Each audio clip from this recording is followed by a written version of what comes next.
Guruta Ambo Dale lahir pada tahun 1900 di Desa Ujung, Kecamatan Tanah Sitolo, Kabupaten Wajo, sekitar 7 km sebelah utara Sengkang. Beliau merupakan putra dari pasangan Ngati Daeng Patobo dengan Andi Candara Dewi. Kedua orang tua beliau memberi nama Ambo Dale, yang berarti bapak yang memiliki banyak rezeki. Diharapkan anak itu kelak hidup dengan limpahan rezeki yang cukup. Adapun nama Abdurrahman diberikan oleh seorang ulama bernama Kiai Haji Muhammad Ishak, pada saat usia beliau 7 tahun dan sudah dapat menghafal Al-Quran. Guru Kiai Haji Abdurrahman Ambo Dale berpulang dalam usia senja mendekati 1 abad. Namun, tahun-tahun menjelang beliau dipanggil Tuhan, tetap dilalui dengan segala kesibukan dan perjalanan-perjalanan yang cukup menyita waktu dan tanpa hirau akan kondisi beliau yang mulai usur. Misalnya, dalam usia sekitar 80 tahun beliau masih aktif sebagai anggota MPR dan MUI Pusat. Dalam rentanya dan kaki yang sudah tidak mampu menopang tubuhnya, beliau masih sempat berkunjung ke Mekah untuk melakukan umrah dan memenuhi undangan Raja Sarawak, Malaysia Timur, meskipun mesti digendong. Sebagai anak tunggal dari pasangan bangsawan Wajo, Guruta tidak dibiarkan menjadi bocah yang manja. Sejak dini beliau telah ditempa dengan jiwa kemandirian dan kedisiplinan, khususnya dalam masalah agama. Bersekolah di Folk School, sekolah rakyat, pada pagi hari dan belajar mengaji pada sore dan malam harinya. Dalam dunia permainan anak-anak, Ambo Dale adalah seorang penggiraing bola handal sehingga digelari si rusa. Selama belajar, Ambo Dale tidak hanya mempelajari ilmu-ilmu Al-Quran seperti tajwid, qiraat 7, nahwu saraf, tafsir, dan fikih saja, melainkan juga mengikuti kursus bahasa Belanda di HIS dan pernah pula belajar di sekolah guru yang diselenggarakan Syarikat Islam, SI, di Makassar. Pada masa kecilnya, Ambo Dale mempelajari ilmu agama dengan metode sorogan, sistem duduk bersila, guru membacakan kitab, murid mendengar dan menyimak pembicaraan guru. Pada tahun 1928, ketika H. Muhammad Asad bin Abdul Rashid Al-Bugisi, seorang ulama Bugis Wajo yang lahir dan menetap di Mekah pulang kembali ke negeri leluhurnya, Ambo Dale segera berangkat ke Sengkang untuk menimba ilmu dari guru besar tersebut. Peluang untuk menuntut ilmu semakin terbuka tatkala telah banyak ulama asal Wajo yang kembali dari Mekah, di antaranya Sayyid Ali Al-Ahdal, Haji Syamsuddin, Haji Ambo Ome, yang bermaksud membuka pengajian di negeri sendiri, seperti tafsir, fikih, dan nahwu saraf. Sementara itu, pemerintah kerajaan Wajo, Arung Matoa, bersama Arung Enenge, Arung Lili, sangat senang menerima tamu ulama. Karena itu, lingkungan kerajaan tempat beliau dibesarkan sering kedatangan ulama dari Mekah. Di antara ulama itu adalah Syekh Muhammad Al-Jawad, Sayyid Abdullah Dahlan dan Sayyid Hasan Al-Yamani, kakek dokter Zaki Yamani, mantan Menteri Perminyakan Arab Saudi. Hari Rabu, tanggal 29 Syawal 1357 atau tanggal 21 Desember tahun 1938 Andre Guruta Abdurrahman Ambo Dale beserta keluarga dan beberapa santri yang mengikuti dari Wajo hijrah ke Mangkoso dengan satu tujuan, melanjutkan cita-cita dan pengabdian. Hari itu juga Guruta memulai pengajian dengan sistem halakah karena calon santri memang sudah lama menunggu. Kelak momen ini dianggap bersejarah karena menjadi cikal bakal kelahiran DDI. Sambutan pemerintah dan masyarakat setempat sangat besar, terbukti dengan disediakannya segala fasilitas yang dibutuhkan, seperti rumah untuk Guruta dan keluarganya serta santri yang datang dari luar Mangkoso. Setelah berlangsung 3 minggu, Guruta kemudian membuka madrasah dengan tingkatan tahdiriyah, ibtidaiyah, idadiyah, dan sanawiyah. Fasilitas pendidikan yang diperlukan serta biaya hidup mereka beserta guru-gurunya ditanggung oleh raja sebagai penguasa setempat. Di dalam mengelola pesantren dan madrasah, Andre Guruta Abdurrahman Ambo Dale dibantu oleh 12 santri senior yang beberapa diantaranya ikut bersama beliau dari Sengkang. Mereka adalah Guruta M. Amberi Said, Guruta Harun Rashid Sengkang, Guruta Abde, Rashid Lapasu, Guruta Abde, Rashid Ajakang, Guruta Burhanuddin, Guruta M. Maki Baru, Guruta Hanan Mandale, Guruta Muhammad Yatang Sengkang, Guruta M. Kasim Pancana, Guruta Ismail Kutai, Guruta Abde, Kadir Balusu, dan Guruta Muhammadiyah. Menyusul kemudian Guruta M. Akib Siangka, Guru Ta Abde, Rahman Matameng, dan Guru Ta M. Amin Nasir. Lembaga itu diberi nama Madrasah Arabia Islamiyah, MAI, Mangkoso, namun bukan cabang dari MAI Sengkang. Andre Guru Taha Abdurrahman Ambodale, berbekal pengalaman mengajar yang ada, diberi amanah untuk memimpin MAI Mangkoso. Berkat dukungan dan simpati dari pemerintah dan masyarakat Mangkoso, pertumbuhan dan perkembangan madrasah ini sangat pesat, terbukti dengan banyak permintaan dari luar daerah untuk membuka cabang.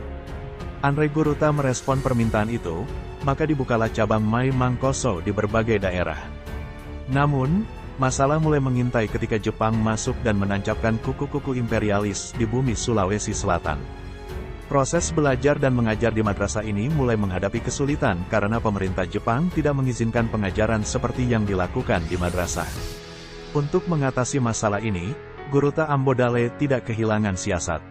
Beliau mengambil inisiatif agar pelajaran yang sebelumnya dilakukan di dalam kelas, dipindahkan ke masjid dan rumah-rumah guru.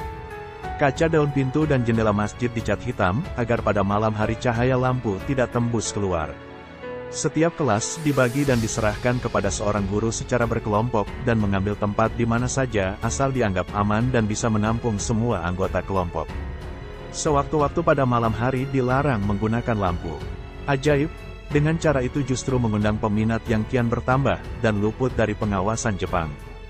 Malah, ada beberapa petinggi Jepang yang telah mengenal Guruta Ambodale secara dekat, dan bahkan ada yang menaruh hormat yang sangat dalam, sehingga menganggap Guruta sebagai guru dan orang tuanya.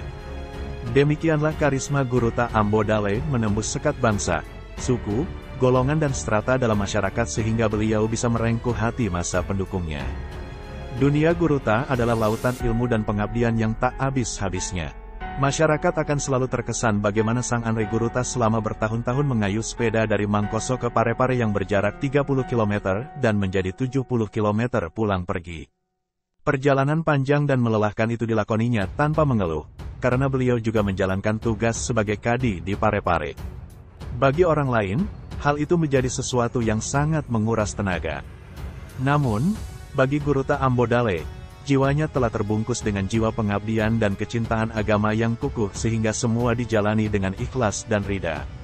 Mulanya, setelah beberapa tahun memimpin MAI Mangkoso, beliau dihadapkan pada kondisi bangsa Indonesia yang sedang dalam masa merebut dan mempertahankan kemerdekaan. Di mana-mana gema perjuangan bergelora di seluruh pelosok tanah air.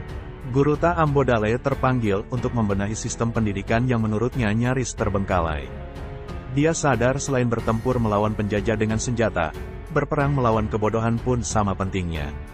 Sebab, kebodohanlah salah satu yang menyebabkan Indonesia terbelenggu di rantai kolonialisme selama berabad-abad. Kemerdekaan yang diproklamasikan pada tanggal 17 Agustus tahun 1945 ternyata tidak serta-merta mendatangkan ketentraman dan kedamaian bagi rakyat. Ancaman datang lagi dari Belanda melalui agresi sekutu, NICA. Rakyat dari berbagai pelosok bangkit mengadakan perlawanan. Terjadilah peristiwa yang dalam sejarah dikenal sebagai peristiwa korban 40.000 jiwa di Sulawesi Selatan. Tentara NICA di bawah komando Kapten Westerling mengadakan pembunuhan dan pembantaian terhadap rakyat yang dituduh sebagai ekstremis. Peristiwa tersebut membawa dampak bagi kegiatan MAI Mangkoso. Banyak santri-santri yang ditugaskan oleh Andre Guruta Abdurrahman Ambodale untuk mengajar di cabang-cabang MAI di berbagai daerah, menjadi korban keganasan Westerling. Di antara yang menemui syahid itu tercatat nama M. Saleh Bon dan Sofyan Toli-Toli, dua santri MAI Mangkoso yang ditugaskan mengajar di Baruga Majene, gugur ketika menjalankan tugasnya. Namun, situasi itu tidak menyurutkan semangat Andre Guruta Abdurrahman Ambodale untuk mengembangkan MAI. Bahkan, dalam situasi seperti itu bersama beberapa ulama lepasan MAI Sengkang, diantaranya AGH Daud Ismail dan AGH M. Abduh Pabajah, AGH Abdurrahman Ambodale melakukan pertemuan alim ulama, Kadi se-Sulawesi Selatan di Watang Sopeng. Pertemuan itu diadakan pada hari Rabu tanggal 14 Rabiul Awal 1366 tanggal 5 Februari dan berakhir pada hari Jumat tanggal 16 Rabiul Awal 1366 tanggal 7 Februari tahun 1947. Pertemuan itu menyepakati membentuk organisasi yang diberi nama Darut Dawah wal Irsyad, DDI, yang bergerak dalam bidang pendidikan, dakwah, dan sosial kemasyarakatan. AG H. Abdurrahman Ambodale dipilih sebagai ketua dan AG H. M. Abdu Pabajah sebagai sekretaris organisasi itu. Setelah pertemuan tersebut, Mai Mangkoso beserta seluruh cabang-cabangnya berubah nama menjadi DDI. Mangkoso pun ditetapkan sebagai pusat organisasi. Pasca proklamasi kemerdekaan, gairah rakyat untuk mengejar segala ketertinggalan utamanya dalam bidang pendidikan bagai tak terbendung. Hal ini membuat pimpinan pusat DDI sangat kewalahan melayani permintaan untuk mengirimkan guru-guru untuk cabang-cabang DDI yang baru. Maka, suatu kebijaksanaan segera diambil oleh Ketua Umum melalui suatu keputusan rapat, adalah dengan menugaskan siswa-siswa kelas tertinggi untuk mengajar di madrasah-madrasah yang tersebar di mana-mana. Mereka diwajibkan mengabdi selaku pendidik dalam jangka waktu tertentu. Setelah selesai, barulah mereka dipanggil kembali untuk meneruskan pelajarannya. Prakarsa ini ternyata bermanfaat ganda. Kesulitan tenaga pengajar dapat ditanggulangi tanpa memerlukan biaya besar. Sedangkan bagi para siswa, kegiatan tersebut berguna sebagai wahana mempraktikkan ilmu yang telah mereka dapatkan di madrasah. Selanjutnya, bila mereka berada di tengah masyarakat, tidak canggung lagi dalam melanjutkan pengabdiannya. Perjalanan hidup terus bergulir dengan segala dinamika yang mengiringinya. Hingga pada suatu hari, tepatnya tanggal 18 Juli tahun 1955, mobil yang dikemudikan oleh Abdullah Giling, sopir, sebelumnya adalah pembonceng, merangkap sekretaris Guruta, dicegat sekelompok orang bersenjata lengkap di desa Belang-Belangkap, Maros. Awalnya, Abdullah Giling mengira pasukan tersebut adalah tentara yang sedang latihan perang-perangan. Ketika mobil berhenti, anggota pasukan bersenjata itu membuka topi bajanya dan berhamburanlah rambut panjang melampaui punggung pemiliknya, ciri khas pasukan pemberontak. Yakinlah mereka kalau sedang dihadang oleh gerombolan separatis DITII pimpinan Kahar Muzakar. Waktu itu DITII memang banyak mengajak kaum ulama untuk dibawa masuk ke hutan dan dijadikan penasehat Kahar Muzakar. Yang menolak akan diambil secara paksa, diculik, seperti yang terjadi pada Guruta Kiai Haji Abde Rahman Matameng. Pasukan gerombolan tersebut tidak memberikan kesempatan Guruta Ambodale untuk berbicara dan langsung dinaikkan ke atas usungan. Guruta lalu dibawa masuk ke hutan yang menjadi basis perjuangan mereka untuk bergabung dengan anak buah Kahar Muzakar. Niat pimpinan Darul Islam, Tentara Islam Indonesia itu untuk menculik Guruta Ambodale memang sudah lama. Ketika Guruta dihadapkan kepada Kahar Muzakar, tokoh pemberontak ini tampak gembira. Alhamdulillah, Pak Kiai sudah di tengah-tengah kita. Insya Allah dengan doa Pak Kiai, perjuangan kita akan mencapai kemenangan, kata Kahar Muzakar. Di dalam hutan, dengan pengawalan yang cukup ketat dari para gerilyawan, Guruta sama sekali tidak punya peluang untuk keluar dari hutan dan kembali ke kota. Maka, terbersitlah pikiran Guruta agar lebih baik melanjutkan misi pendidikan Islam seperti yang ia cita-citakan sejak kecil. Pengajian dilakukan pada anggota DITII dan keluarganya di hutan.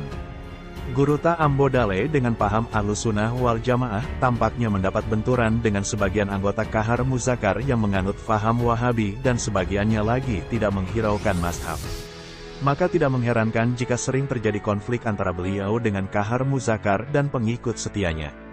Selama 8 tahun Guruta berada di hutan di tengah kancah perjuangan idealisme kaum gerilyawan DITII. Selama itu pula Kahar Muzakar tidak pernah jauh dari Guruta. Kemana ia pergi Guruta selalu diikutkan. Kalau ada pasukan yang terluka kena tembakan dari serangan TNI, Guruta mengobati hanya dengan air putih yang ia doakan. Berangsur-angsur luka itu sembuh dan sang prajurit itu berguru dan menjadi murid Guruta. Pada tahun 1963, operasi kilat yang dilancarkan oleh pemerintah, TNI, semakin menekan kaum pemberontak itu sehingga kekuatan mereka kian lemah dan terpecah-pecah. Guruta pun tidak pernah lagi mendapatkan pengawalan seperti sebelumnya. Hal itu digunakan oleh Guruta untuk mencari kontak dengan TNI dan berusaha keluar dari hutan. Beliau dijemput oleh TNI dipimpin A. Patonangi yang memang sudah lama mencarinya dan langsung dibawa menghadap Panglima Kodam 14 Hasanuddin waktu itu Kolonel M. Yusuf. Pertemuan itu sangat mengharukan dan suasana hening pun terjadi dalam ruangan, layaknya pertemuan seorang anak dengan orang tuanya yang sudah lama memendam rindu, baru berjumpa setelah berpisah sekian lama. Sungguh banyak hal yang bisa dipetik dari pengalaman selama di hutan, namun yang pasti Guruta lebih menuai kebijaksanaan dan kearifan dalam menilai semua itu. Suatu ketika, AGH Muhammad Asad yang biasa disapa oleh masyarakat Bugis dengan Andre Guru Tapuang Aji Sade, menguji secara lisan murid-muridnya, termasuk Ambo Dale. Ternyata jawaban Ambo Dale dianggap yang paling tepat dan sahih. Maka, sejak saat itu ia diangkat menjadi asisten. Sehingga pada tahun 1935, beliau berangkat ke Tanah Suci untuk menunaikan ibadah haji dan menetap beberapa bulan di sana untuk memperdalam ilmu agama pada para syekh di Mekah. Sejak Guruta diangkat menjadi asisten AGH Muhammad Asad, beliau mulai meniti karir mengajar dan secara intens menekuni dunia pendidikan ini. Pada saat yang sama, Arung Matawa Wajo beserta Arung Lili sepakat menyarankan kepada Andre Guru Taha Muhammad Asad agar pengajian sistem Sorogan, duduk bersila, ditingkatkan menjadi madrasah. Saran tersebut diterima dengan terbuka, maka madrasah pun didirikan atas bantuan dan fasilitas pemerintah kerajaan. Maka dibukalah pendidikan awaliyah, setingkat taman kanak-kanak, ibtidaiyah, SD, dan sanawiyah, SMP.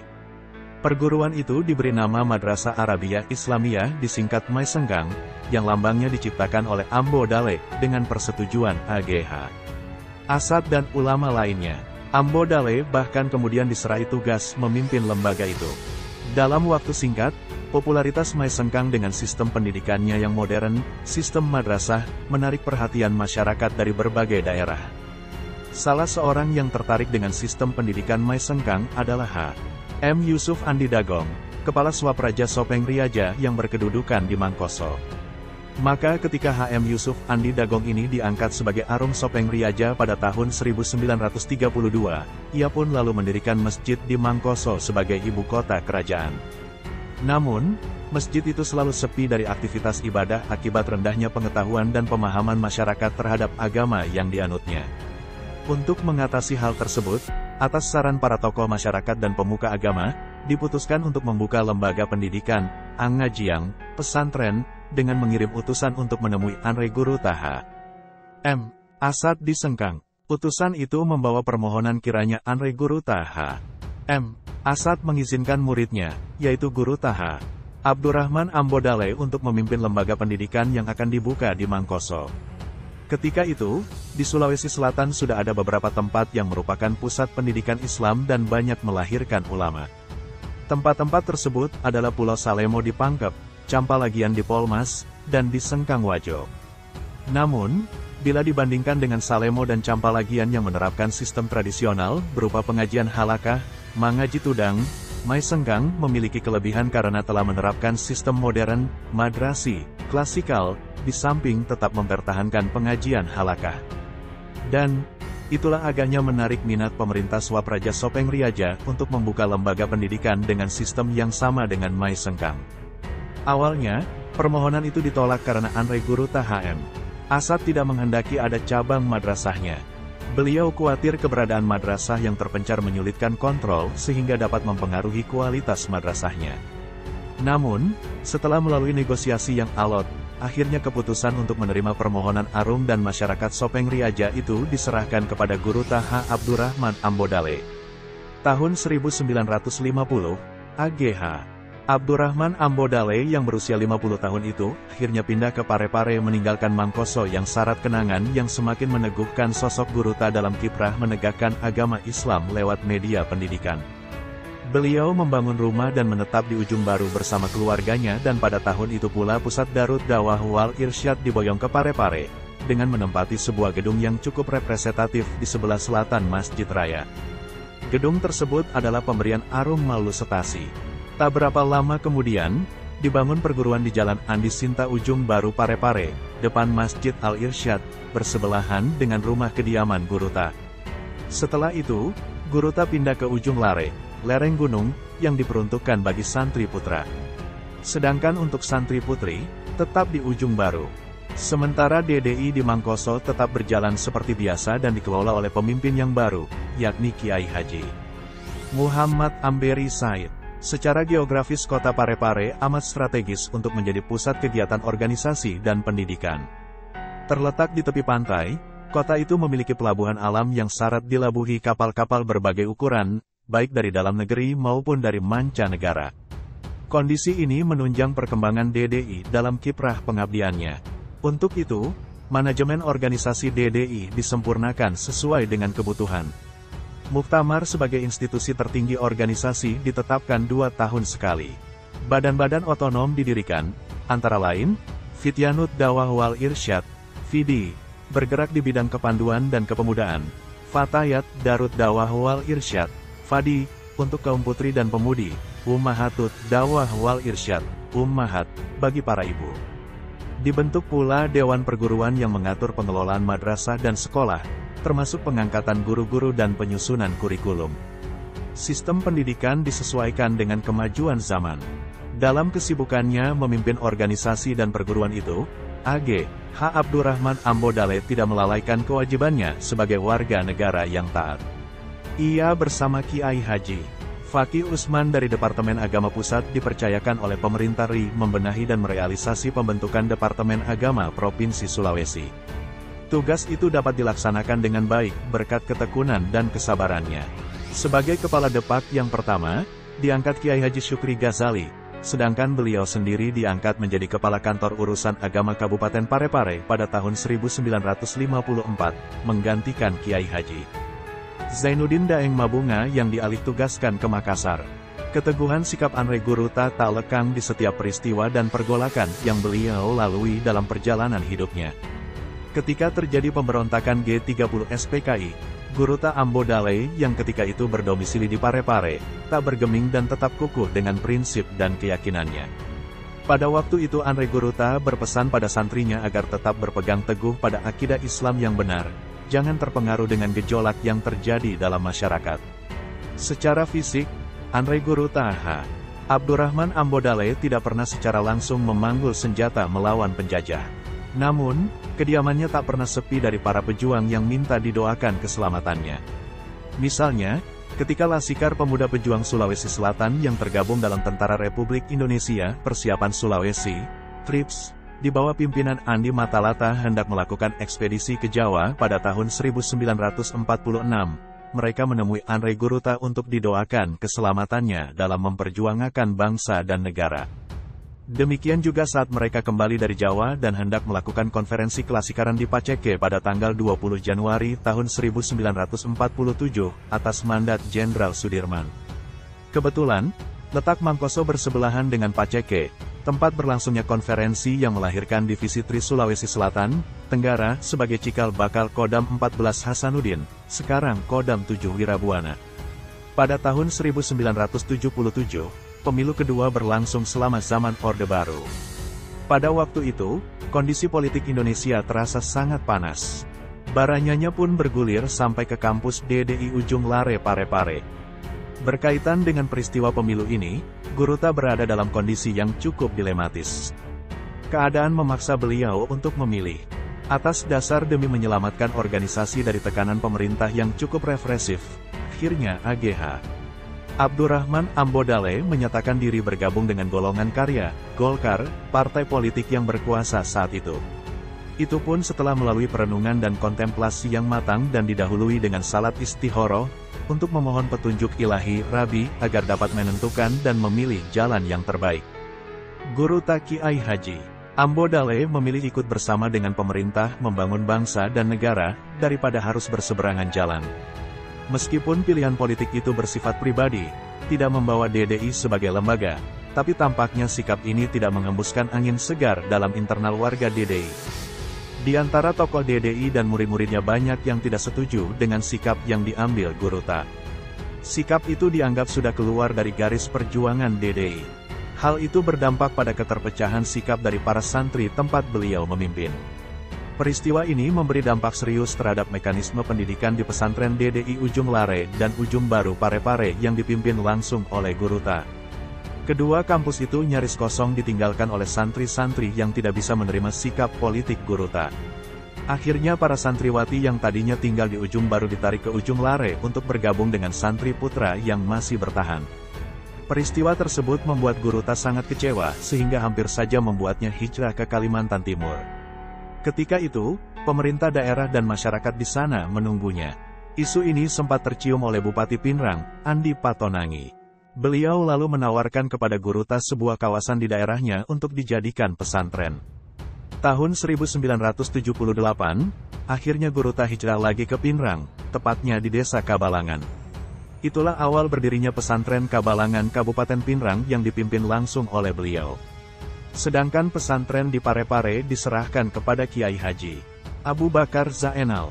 Namun, satu hal yang perlu dicatat bahwa kedekatan Guruta dengan Golkar dan pemerintah Orde Baru, selain telah menorehkan pengalaman pahit bagi DDI, harus diakui pula telah mendatangkan kebaikan bagi DDI. Tidak ada lembaga pendidikan dan organisasi Islam, khususnya di Sulawesi Selatan, yang demikian diperhatikan oleh pemerintah melebihi perhatian terhadap DDI. Pembangunan pondok pesantren DDI Kabalangan, misalnya, tidak lepas dari perhatian dan bantuan pemerintah. Pesantren putra yang dipimpin langsung oleh Guruta itu tidak pernah sepi dari kunjungan pejabat, sipil dan militer, baik dari provinsi maupun pusat. Tentu saja, kunjungan itu membawa sumbangan untuk pesantren. Meskipun begitu, hubungan baiknya dengan pemerintah tidak pernah digunakan untuk kepentingan pribadi. Juga kedekatan itu tidak mengorbankan karismanya sebagai ulama anutan yang disegani. Sebagai ulama yang menyimpan karisma yang dalam, Guruta Kiai Haji Abde Rahman Ambodale dikenal dekat dengan semua kalangan, baik santrinya maupun dengan masyarakat dan pemerintah. Pengabdiannya yang total dan kepemimpinannya yang adil, lekat di jiwa pencintanya. Akan sulit menemukan figur ulama seperti beliau dalam sepak terjang perjuangannya di dalam menegakkan syiar agama dan meletakkan dasar pondasi yang kokoh untuk menegakkan berdirinya pendidikan pesantren, yang kini memiliki jaringan cabang yang sangat luas hingga ke luar negeri. Kedekatannya dengan semua golongan terkadang membuat beliau mempunyai banyak anak, sebagai anak angkat yang tidak dibedakan dengan anak kandungnya sendiri. Seperti pengakuannya dalam sebuah media, bagi saya, semua orang seperti anak sendiri, semua harus diperlakukan secara adil tidak peduli apa anak kandung atau bukan. Contohnya, Try Sutrisno, mantan Wapres, ketika menjabat sebagai Panglima ABRI datang menyerahkan diri sebagai anak. Guruta pun menerimanya dan menyerahkan sehelai tasbih sebagai bukti dan mengajarkan beberapa doa sekaligus mendoakan. Sejak itu, bila Try Sutrisno ke Sulawesi Selatan, selalu meluangkan waktunya untuk bertemu dengan Guruta. Demikian pula beberapa santri yang pernah belajar di pesantren DDI, khususnya di Mangkoso, Parepare, dan Kabalangan, diperlakukan sama, baik santri laki-laki maupun perempuan. Beliau selalu menaruh rasa cinta dan sayang kepada siapapun yang dianggap memiliki kemampuan belajar tanpa memandang latar belakang keluarga. Sebagai contoh, beliau pernah memberikan sebuah kitab Kifayah Al-Akhyar yang ada di tangannya sebagai hadiah kepada santrinya, karena bisa menjawab pertanyaan yang diajukan Guruta. Dalam kegiatan kemasyarakatan, Guruta sangat intens dalam memberikan perhatian dan meluangkan waktunya untuk membahas dan menyelesaikan persoalan-persoalan kemasyarakatan yang ditemui ataupun yang diajukan kepadanya. Namun, dengan segudang kesibukan yang mendera waktunya, Guruta tak pernah melupakan tugas sehari-hari untuk mengajar di pesantren dan juga kegiatan dakwah yang diembannya hingga sampai ke pelosok-pelosok daerah. Apalagi jika memasuki hari-hari besar Islam seperti pada peringatan Maulid Nabi Muhammad SAW atau peringatan Isra, Miraj Nabi, beliau jarang dijumpai di rumah karena kesibukan berdakwah untuk kepentingan syiar Islam. Dengan pemerintah, Guruta senantiasa menjalin kerjasama yang sangat akrab. Beliau mempunyai pandangan bahwa ulama dan umara keduanya merupakan dui tunggal yang mutlak diperlukan dalam membangun kehidupan berbangsa dan bernegara. Namun, di balik semua karisma dan keseriusan beliau itu, sesungguhnya Guruta juga adalah seorang yang menyimpan jiwa seni yang cukup kuat. Orang-orang terdekatnya paham betul akan kemampuan Guruta dalam melukis, dekorasi, dan menciptakan lagu-lagu yang bernafaskan Islam. Guruta Ambodale pernah melukis potret dirinya yang nyaris sama dengan yang asli. Sedangkan untuk lagu-lagu ciptaannya, sampai sekarang masih tersimpan sebagian di tangan santrinya. Sebagai ulama, AGH Abdurrahman Ambodale banyak mengurai masalah-masalah kesufian di dalam karya-karya tulisnya. Tapi, tidak sebatas saja, melainkan hampir semua cabang-cabang ilmu agama beliau kupas dengan tuntas, seperti akidah, syariah, akhlak, balagah, mantik, dan lain-lain. Kesemua itu tercermin lewat karangan-karangannya yang berjumlah 25 judul buku. Kitab Al-Qaulus Shadiq fi Marifatil Halaki, yang memaparkan tentang perkataan yang benar dalam mengenali Allah dan tata cara pengabdian terhadapnya. Menurut Guru Ta, manusia hanya dapat mengenal hakikat pengabdian kepada Allah jika mereka mengenal hakikat tentang dirinya.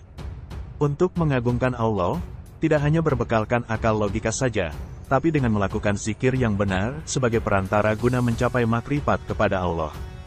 Meskipun harus diakui bahwa logika harus dipergunakan untuk memikirkan alam semesta sebagai ciptaan Allah SWT. Dikemukakan bahwa cara berzikir mesti benar, sesuai yang diajarkan Rasulullah berdasarkan dalil-dalil nakli. Hati harus istiqomah dan tidak boleh goyah.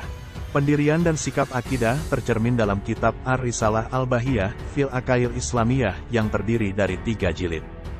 Keteguhan pendiriannya tentang sesuatu yang telah diyakini kebenarannya, tergambar dalam kitabnya Maziyah Ahlus Sunnah wal Jamaah. Yang membahas bahasa Arab dan usul-usulnya tertulis dalam kitab Tanwirut Talib, Tanwirut Tulab, Irsyadut Tulab. Tentang ilmu balaga, sastra dan paramasastra, bukunya berjudul Ahsanul Uslubi wa Siyaqah, Namuzajut Insyai, menerangkan kosa kata dan cara penyusunan kalimat bahasa Arab.